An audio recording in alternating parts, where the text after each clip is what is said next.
Hello everybody and welcome back to the lectures. So, we have completed the module 1 and today I am going to start the second module, module 2, and here we are going to discuss about some organic synthesis, the synthesis of the nucleobases, nucleosides and then of the nucleotides.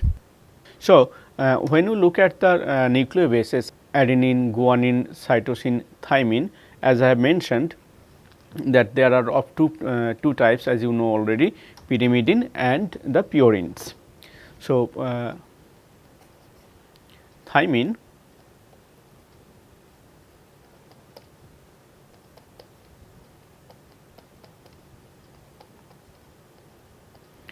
this is thymine T. I am just writing the nucleobases only without the sugars.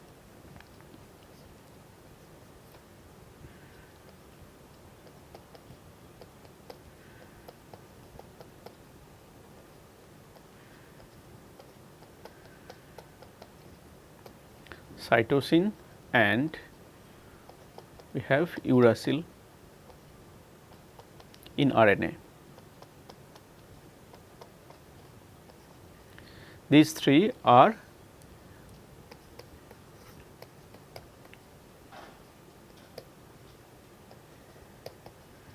of the pyrimidine class and adenine and guanine are of purine class. So, we will take at one at a time. We will discuss about the synthesis of the pyrimidine nucleobases first and then we will come to the purine rings. One thing I should mention that when you look at the DNA or RNA, that they are composed of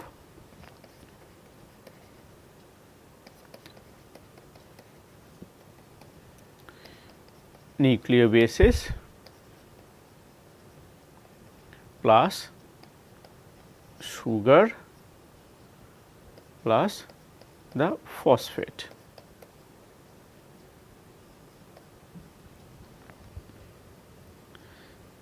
Now, the nucleobases are the heterocyclic compounds which are of these kinds pyrimidine and purine.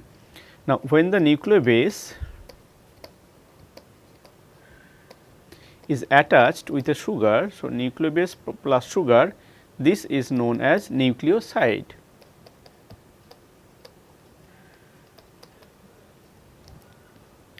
And nucleobase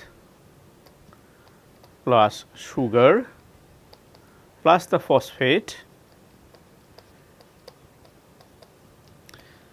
are known as nucleotide.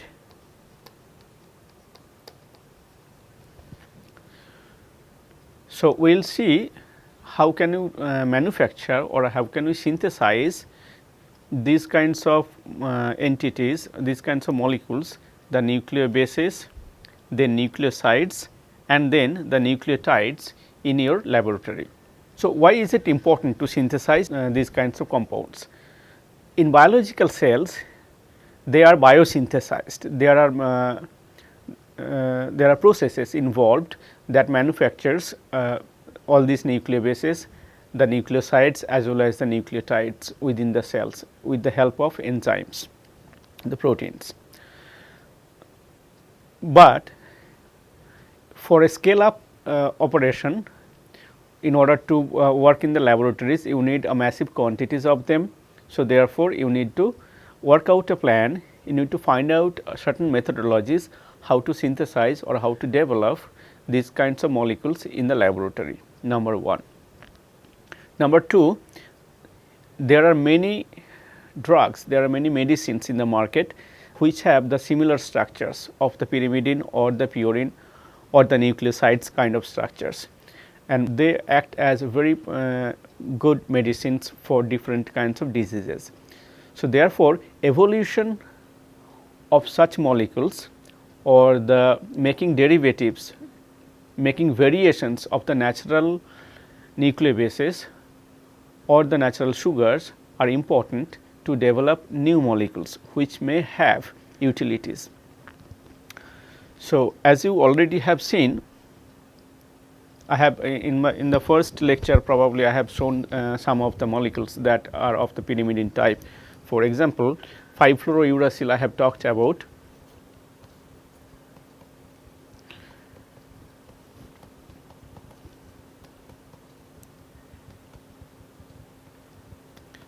This molecule is called 5-fluorouracil, and this is a very famous anti-tumor agent,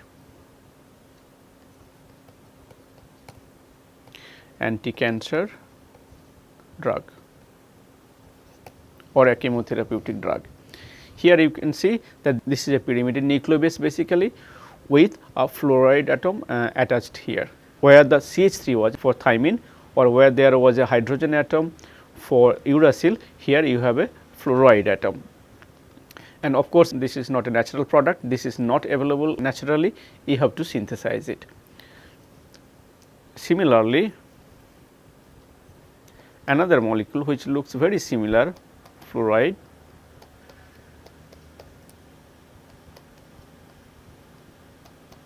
here the amine, this is usually a cytosine with a fluoride here.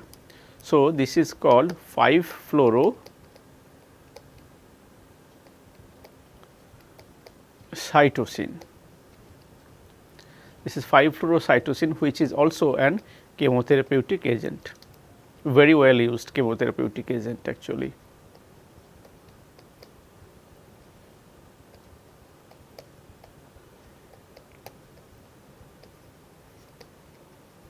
This is available in the market, this is also available in the market, both are commercial anti-cancer drugs that are regularly used in chemotherapy. So, this is also a pyrimidine class of compound and of course, needs manufacture. Apart from that, if you see, apart from the DNA or the RNA, there are other molecules in biological cells who also contain the similar structure as the nucleobases. For example, ATP, as you know, adenosine triphosphate, this has of course adenine in it and a triphosphate. So, already the purine moiety is attached in this biomolecule apart from DNA or RNA. This is not a DNA, this is not an RNA, but a very useful biological molecule, extremely important biological molecule. Similarly, there are coenzymes that are present in our body which participates in many biological processes, many enzymatic reactions, like one of them is NADP, nicotinamide adenosine dinucleotide phosphate. Here also same adenine is there, adenine or adenosine is present. Similarly, FAD is another very important cofactor or a coenzyme which is present in many enzymes actually. This is flavin adenine dinucleotide, same adenine is here. So, apart from the DNA or RNA, apart from the genetic information, other kinds of biomolecules also contain nucleobases, and if we can develop them in the laboratory, or if we can make mimics of them, that would be useful. So, here I will show some of the other drugs which have the pyrimidine or the purine kind of geometry. This is barbiturate, it is a sedative drug which has a pyrimidine moiety, and here there are certain groups which can vary. This compound is an anti-malaria compound. This is also pyrimidine 1,3 amine. This is a 2-amino pyrimidine actually, 2-amino pyrimidine, and then there is a aromatic ring attached here. It is a highly substituted molecule. Caffeine that you isolate from coffee has a purine structure with the methylated versions here, and azathioprine, which is an immunosuppressant drug. This is also well commercialized in the market, it is available. This also has the purine ring with a sulfur and another 5-membered heterocyclic ring. So, these are some of the commercially available molecules that belong to the class of the pyrimidine or purine. Now, apart from those, sometimes the unusual RNA bases, there are few RNA bases that we will see that are present in RNA that we will see later on, is guanosine, uvitosine and archeosin. These are the structures. This is again a purine ring, and it is a heterocyclic ring, it is a purine ring fused structure. So, many of them are of the similar class. So, the need is of course to develop methodologies, or you have to synthesize these compounds in the laboratory. So, that is the background of it. Now, how do you synthesize them? I will start with a simple molecule, uracil.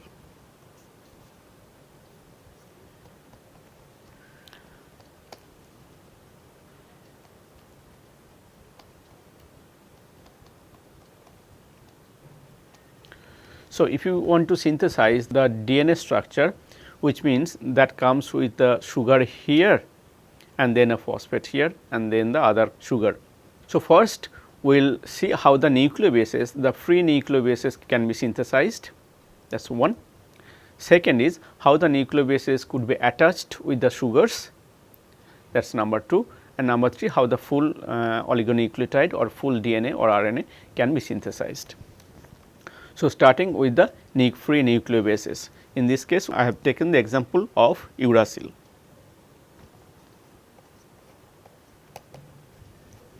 Now, how can we synthesize this molecule? So, you have to look at the molecule and try to find out ways through which you can manufacture this. For organic chemist, the way of doing such kind of thing is known as the retrosynthesis. We call it retrosynthesis.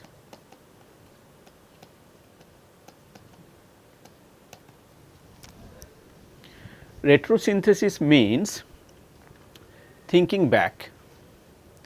You look at the final molecule which is your target and then try to think backward which could have been the previous step, and then again which could have been the further previous step, and then you go back likewise until you reach to a set of components which are easily available in the laboratory, and from them you can manufacture it.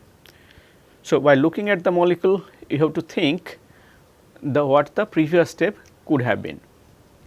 So, here if you look at this molecule, can you find out a way how to break this molecule? I will give you a further simplified example. If you look this molecule,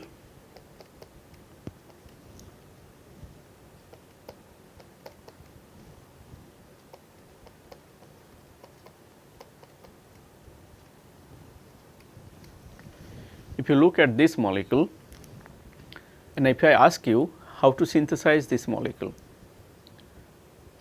then you can easily find out about where to start from. So, whenever you look at the molecule, if you want to make a bond, then you have to think of how to break the bond, and always our target should be which bond is most susceptible to break. So, then only that will be more easy to make. More susceptible to break means which is the weaker bond. Now, if you look, carbon carbon single bonds are very strong, carbon hydrogen single bonds are very strong. Carbon carbon double bond has one single bond and one pi bond, and pi bonds are of course weaker bonds. Carbonyl bonds are quite stable, you can still break it, but they are quite stable. So, if you can think that how you can make the pi bond, carbon carbon pi bond from the single bond here, from the single bond, if you can think how to make the double bond, then you are through here. So, obviously, if you are a chemist, then you can easily figure out that if you have a hydroxyl group here and another H, then they can slight heat, they can dehydrate, they will lose one molecule of water and make a double bond. So, the precursor of this is a OH here, and of course, you have to fill the valence, and this has to be an H here. So, minus water would give this. Now, again how would you get this? The moment you see a hydroxyl group here, okay, it could have been the other way around, OH here and H here. but if you put OH here, that OH would be next to a carbonyl group. This is much better. Once you see that there is OH, you can immediately figure out what the precursor should be. That if you have a negative charge here, then that would have attacked a carbonyl group, and the carbonyl group has gone to the OH. C CH3 plus, if you have a CH2 minus CH3, then from here to here is very easy. It attacks here, it is a nucleophile, it attacks here, carbonyl opens up and gives you the OH and give you the single bond here. And this means basically that your precursor molecule is CH3 COCH3, which is an acetone, plus this is also the acetone, CH3 CO CH3. So, if you mix two molecules of acetone and do certain chemistry, then you can get back, you can manufacture the first target molecule, and this reaction, of course, you all are aware of. This is called the aldol condensation.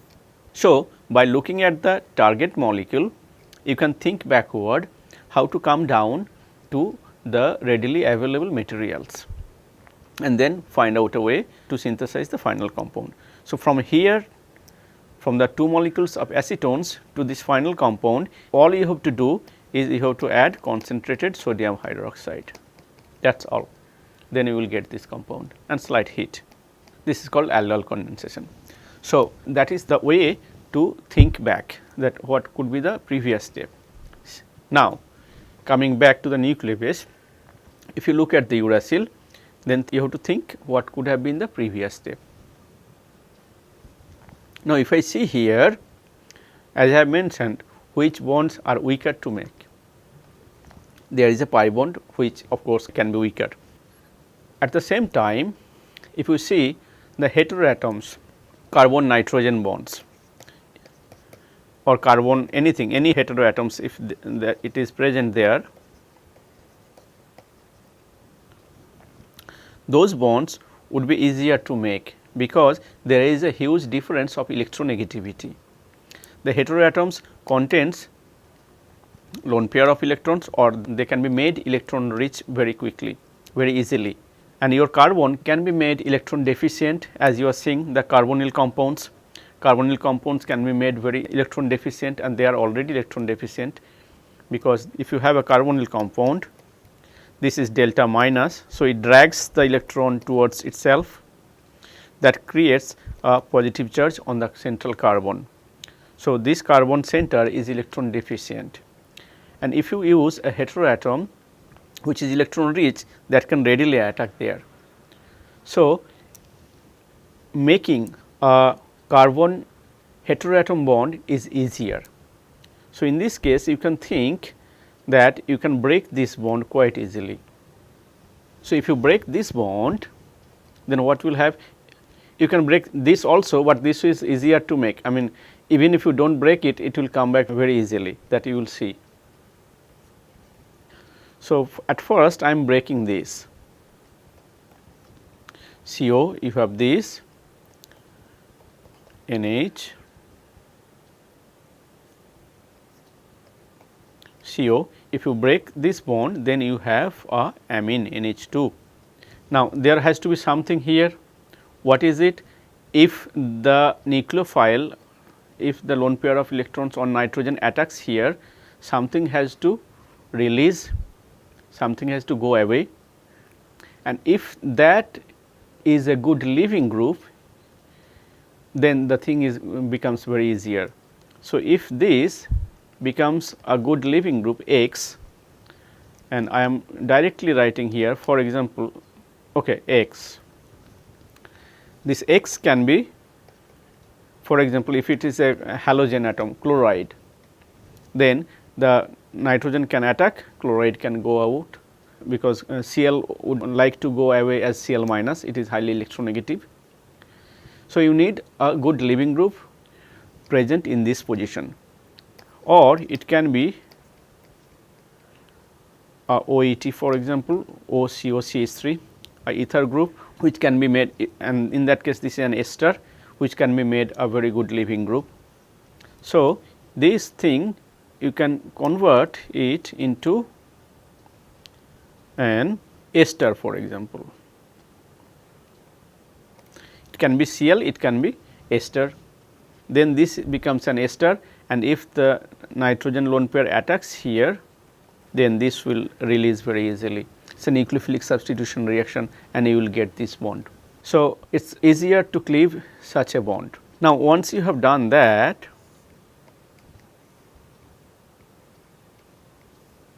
what is the next step, or rather the previous step is breaking this bond. I can break this bond very easily.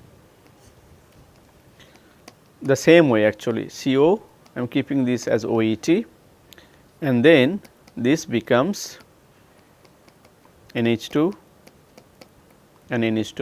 I am coming this part just in a minute.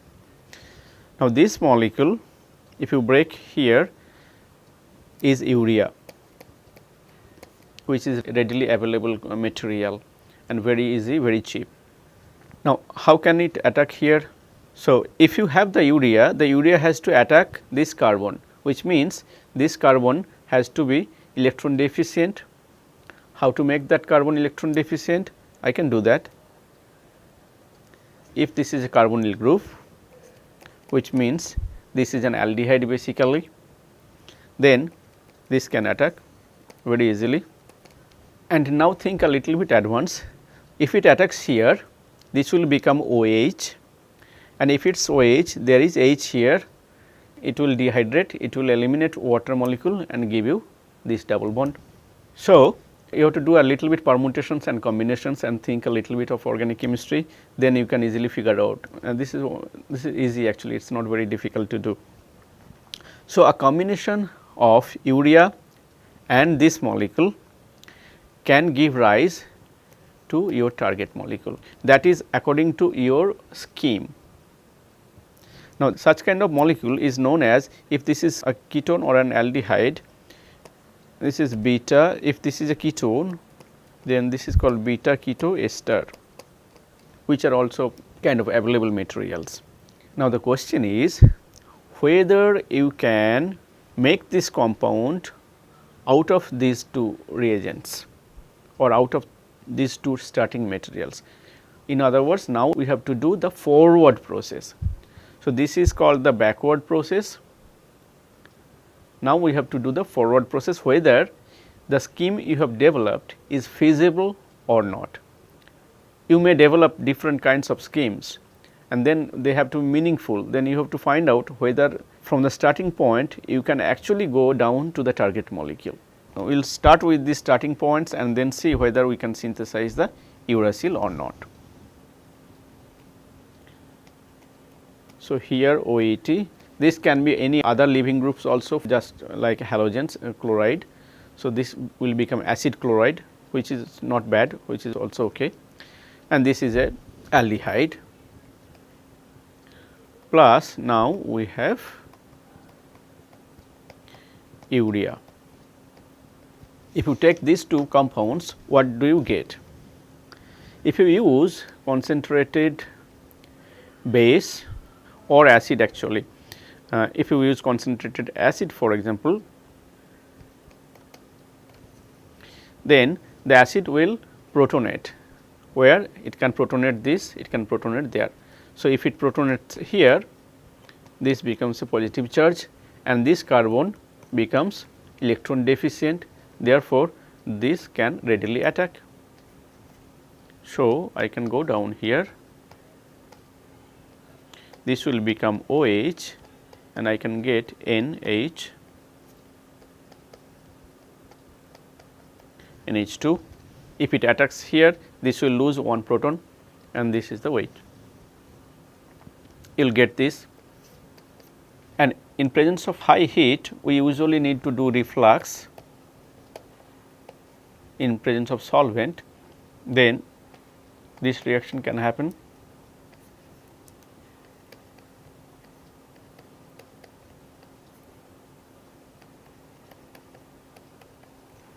you have OH here. Now, since you are heating it up already, then OH and H, they will eliminate water very easily. Dehydration in high temperature is very feasible reaction.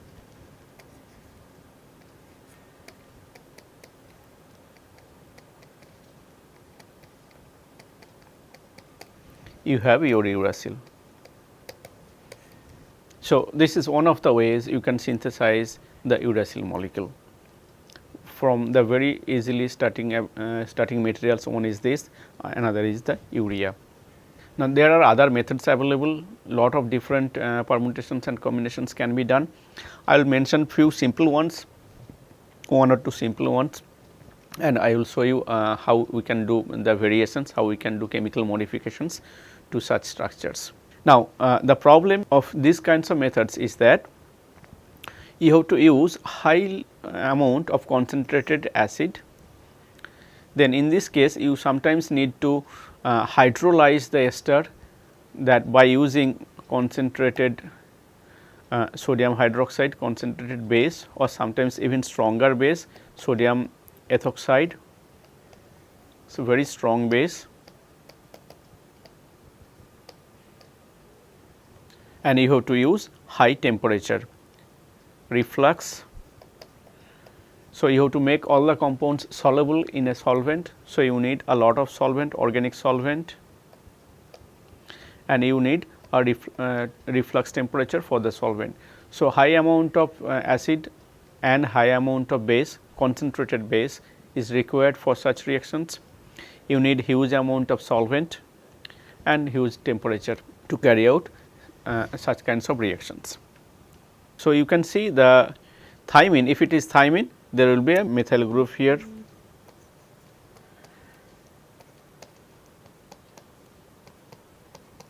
So, in similar way you can try to find out the precursors or the backward steps for synthesizing the thymine. Now, can you do it? If you use the same protocol, cutting here and then cutting there, this NH, this should be, I am writing OH here, you can use any other leaving group also, still fine. This next cut is here,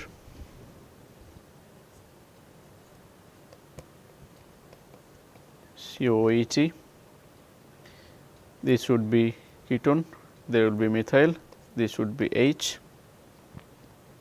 and that is basically it. Urea and urea, NH2 and NH2. So, that makes urea. So, if you start with this compound, mix it with urea in presence of strong acid followed by strong base, and then reflux it, then you can expect to get the thymine. This is thymine. So, this is one of the protocols to synthesize the nucleobases. Now, the pyrimidine, I am just sticking still to uracil and thymine kind of thing, which has the common geometry of this, common structure, not geometry, which has the common structure as, I will give it a name R1 and R2. Now, making it a general structure, R1 and R2. Now, R1 and R2 can be any substitutions depending upon the choice, depending upon your need. So, as you have seen the examples, there are many molecules which has this core structure and then varying the substitutions here and there. So, in general, if you want to synthesize such kind of molecule, your precursor would be this, here R1 CO, here R2 plus the urea. And this is one of the very old technique, very old method where it is synthesized in this fashion using the strong acid and base.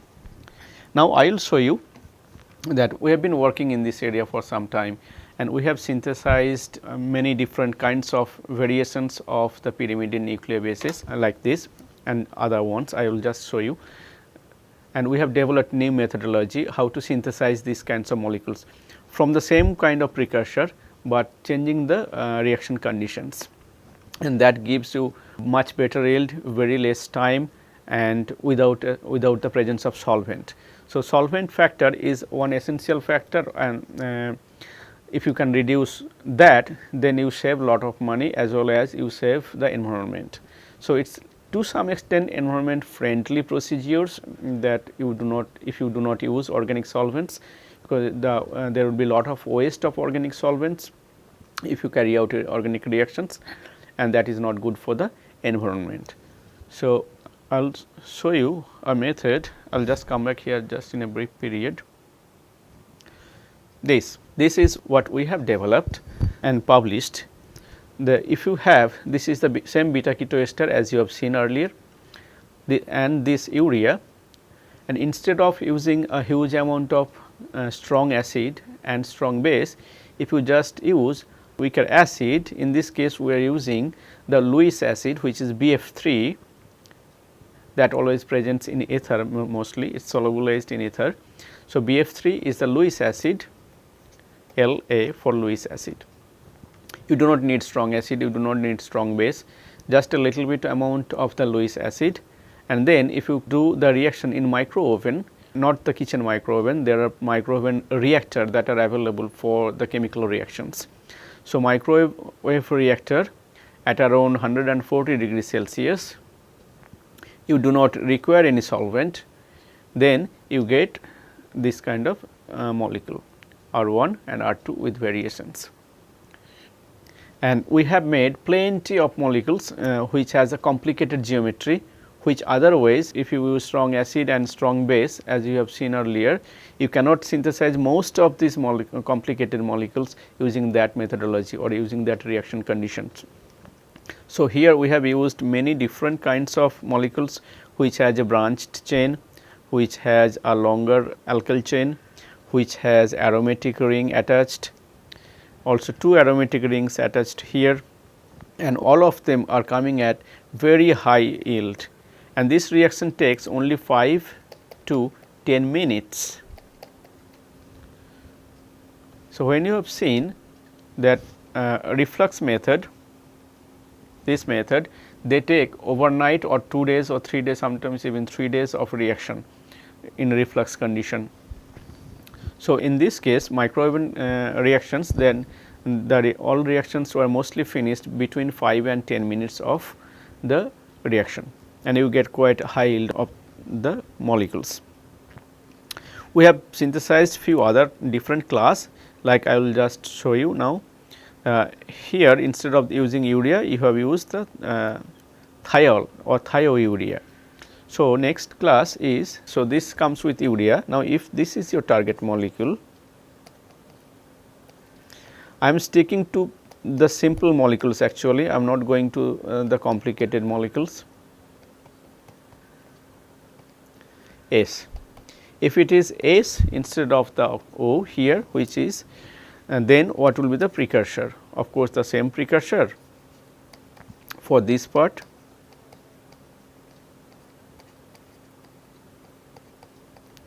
plus instead of urea you can use this. This is known as thiourea. So, thiourea can be fused with this molecule, that will generate thiouracil kind of molecule. This is called thiouracil derivatives. So, they are basically all class of uracil derivatives, because without R1 and R2 it is basically uracil. So, if there is a one S, then it is thiouracil. So, these are thiouracil derivatives, and many of such molecules have been synthesized and by other people, and many of them are actually has shown nice properties like inhibitors. Many of them are actually being used as antimalarial agent and other kind of structures are there. There are a lot of molecules that have pharmaceutical activities of this kind of structures. So, here I have kind of summarized how to break the molecules depending upon the structure. So, if it is thiourea and this kind of structures, if this is your target, then you can go back and you ultimately get down to this. This will come one by one. Now, the same molecule. So, there is another way, if I take the general structure as this.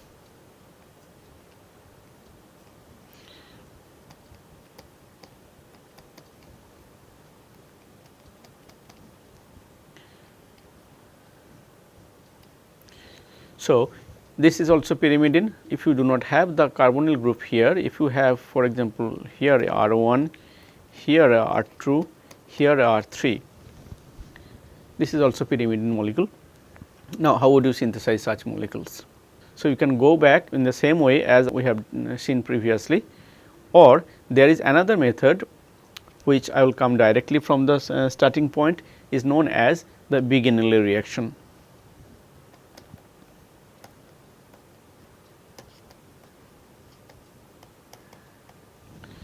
Bigenelli reaction is a famous reaction which uses 3 components or 3 starting molecules to synthesize one single molecule, and all 3 are fused together to produce a single molecule A plus B plus C that gives you a target molecule D. So, how it goes? It starts with the same beta keto ester. In this case, there are a lot of examples of Bigenelli reactions. I am just sticking to the simple one actually. If you start with this simple beta keto ester plus, if you take benzaldehyde plus urea,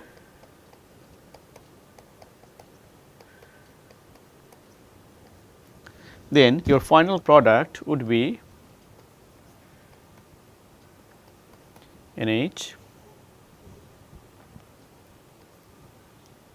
Here would be the phenyl NHCO. This would be your final compound. Now, how would you get down here? The mechanism of this reaction goes like this.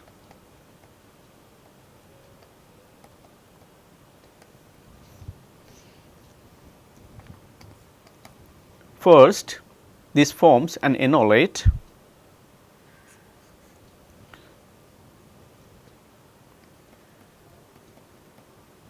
This is basically a carbonyl compound which has alpha hydrogen. So, that will form the enolate structure OH and the methyl, and your benzaldehyde is electron deficient on the carbon. So, this can, so basically enolate reaction, and here it can go back, that will give you COET. I will write in a different fashion. So, this carbon and this carbon would be coupled together. So, your CO2ET, this is the CO2ET is untouched, and here what you are getting is COH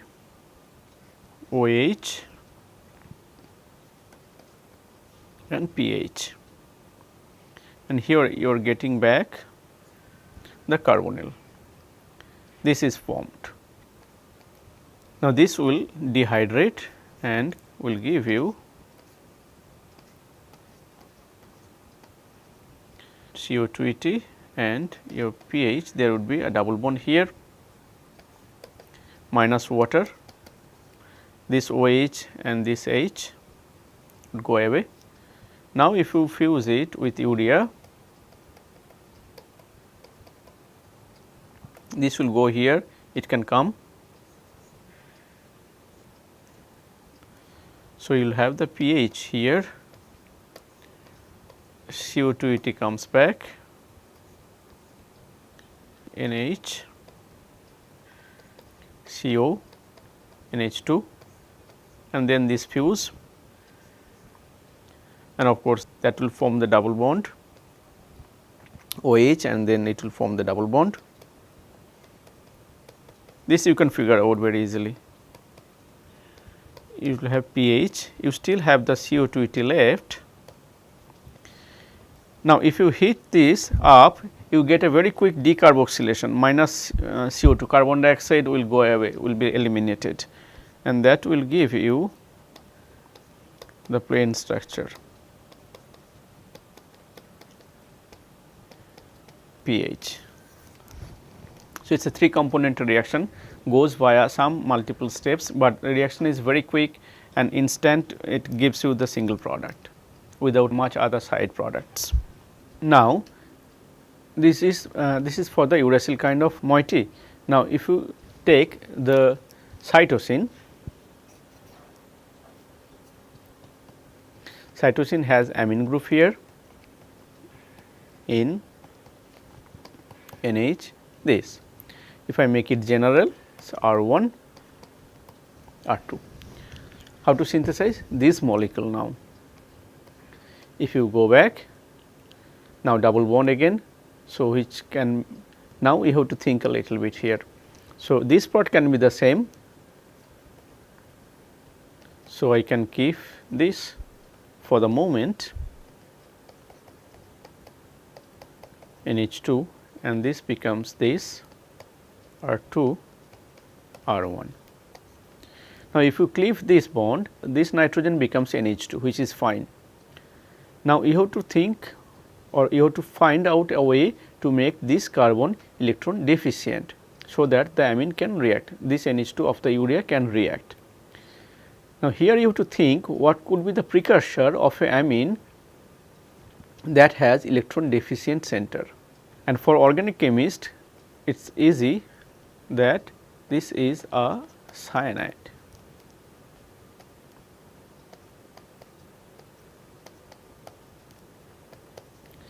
If there is a cyanide group here, cyanide carbon is of course electron deficient, and therefore, the lone pair of electrons or the urea can, activated urea if you make, this can readily react here, it will open up. So, sorry, I should write in this fashion. Whenever you are writing a retrosynthesis, this is usually the representation that we do. Instead of writing a single arrow, we represent the previous step in this fashion. This means that you are going towards the backward direction. This is not going to the forward direction. So, now let us go to the forward direction. If you start with the cyanide and the urea, whether you get the cytosine compound CN, R1, R2 and double bond.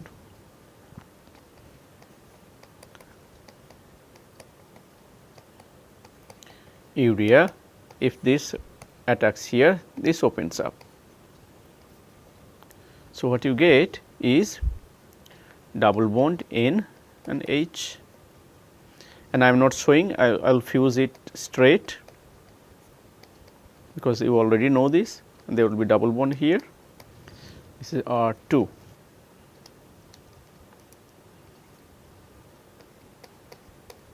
R1.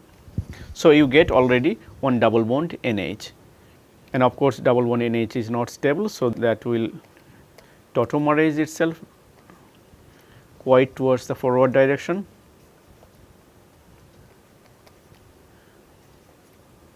and you will get you the NH2, there will be double bond here.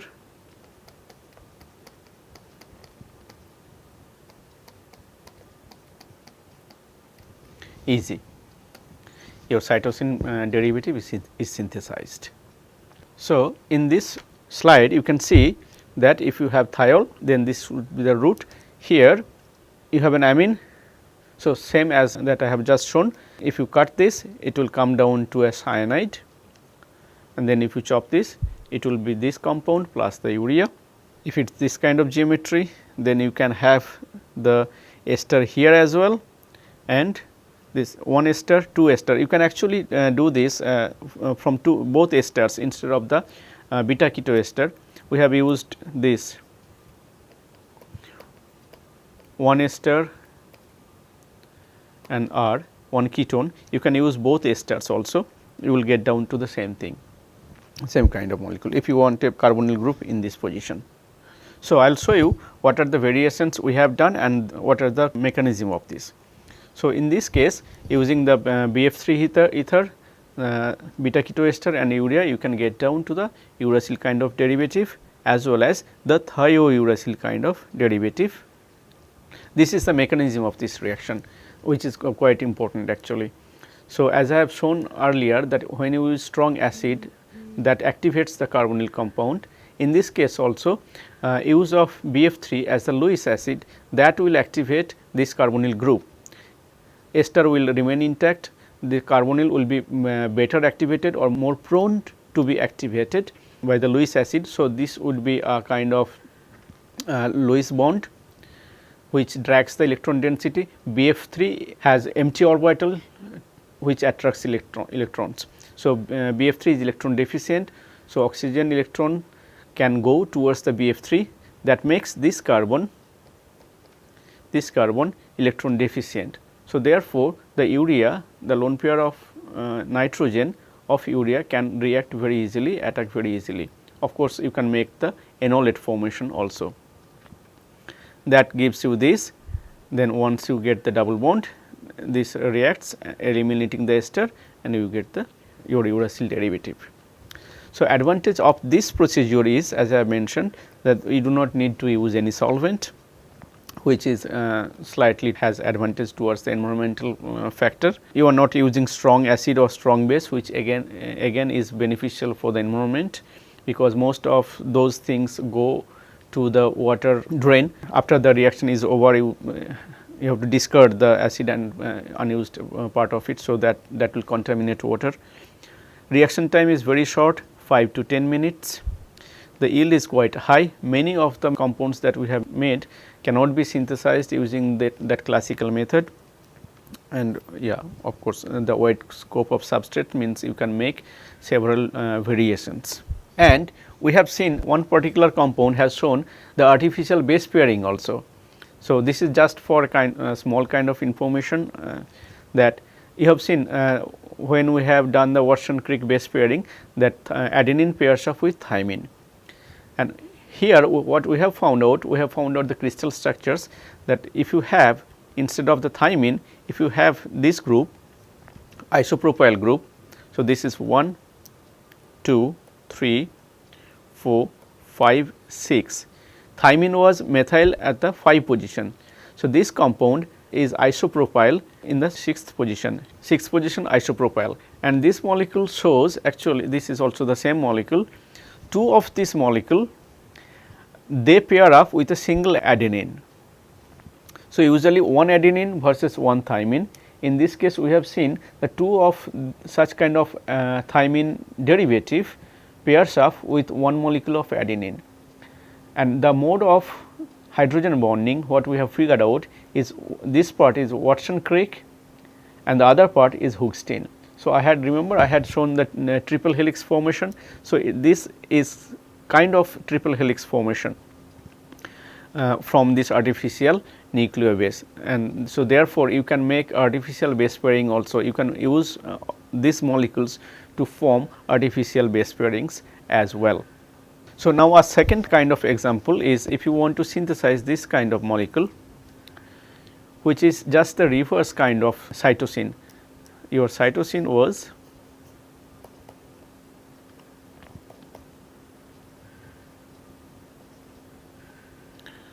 here, there was the amine, double bond in, here the amine was there at 4 position. So, 1, 2, 3, 4, 5, 6. In this case, and there was this 2 position was there was a carbonyl. In this case, they have kind of exchanged. The amine group came to the 2 position, 2nd position, and the carbonyl is in the 4th position. So, this is known as 2-amino pyrimidine, or they are also called the isocytosine, just the opposite of cytosine, or the isomer of cytosine, isocytosine. Very important class of molecules, some of them show pretty good activities as pharmaceutical agents. So, if you want to synthesize such kind of molecule, then all you have to do is, instead of the urea in this part, here you chop here, there is another chop here. So, instead of urea you use this molecule guanidine, this is called guanidine chloride, and then almost the same way, only thing is that previously we have used acid. In this case, since there is a little bit of acid already here, you have to use base to abstract that acid. Other than that, everything is fine. If you mix these two things in a microwave reactions, or even in the normal classical way, reflux condition with solvent, if you use microwave oven, then there is no solvent, no need of solvent. So, solvent free reaction takes only 10 minutes and gives you this molecule, and there can be a large variety of such kinds of molecules there. This is one kind of structures which is again expanded of the pyrimidine. This is the pyrimidine part with a fused aromatic ring. This you can synthesize. You can try to figure out, there can be many other ways to synthesize this. You can try to figure out the other ways how we can make this molecule. Of course, if you cleave here, then what you have is, you have the R, and then this O, it can be OH or OX I am writing, or simply X, the leaving group, and here you need another leaving group. So, you have to fuse here. This is little bit tricky, because if you think straight, then the nitrogen lone pair has to attack a aromatic ring, aromatic carbon, and aromatic carbon is already high in electron. So, it is already a electron rich ring. Therefore, nucleophilic substitution is unfavorable, very much unfavorable. So, you have to think other ways how to make this bond. That is where is the trick, and that is why this is not straightforward. We had usually such kind of reactions are done by coupling reactions. They are called the metal coupling reactions using metal ligands. There are many name reactions that are available which describes the formation of this bond, aromatic and nitrogen bond. Many name reactions are there. So, in this case it is pretty simple. We had used a copper oxide as the ligand, and then cesium carbonate as a base, microwave reactions 20 minutes of time, and that gives you this. So, what it basically does is it forms a complex here in this case, oxidative addition followed by reductive elimination, and then since you have the copper that has come in between the aromatic carbon and this group, copper is electropositive. So, it drags the electrons, therefore, makes the aromatic ring little bit less electron rich, and then your reaction can happen. So, this is the mechanism of this process, which is little bit complicated if you are not this is little bit in advanced chemistry. So, where it goes for oxidative addition followed by reductive eliminations. This is what we had figured out. Thank you.